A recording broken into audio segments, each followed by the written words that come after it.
me show you how we can delete a sticky note on your Mac, right? So let me guide you through the whole process. If I open up the Stickies, which is the sticky notes, right?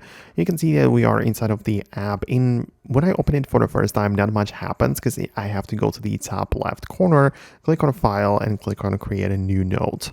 And now, as you can see, I have the note in here. I can type in something, whatever, and obviously I can make some changes to it.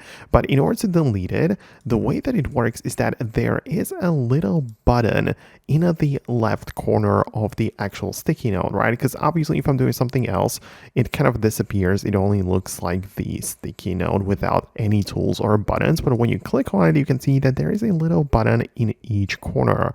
And obviously you can click on the buttons to collapse it or make it go to the full screen or whatever, right? As you can see, that's looking very interesting. But the top left corner button is the one which is actually going to delete it and close it like that. So if you do this, it's going to ask you if you are sure about it, because if you don't save this note, the content will be lost. So you can obviously save it, but you can click on a delete note like this, and now the sticky note is gone for good, right? So you have the ability to always come back and create a new one and just redo the whole process again. So I hope it helps. Let me know what you think about that below in the comments. I'm going to wrap up the video right now, and I'll talk to you later.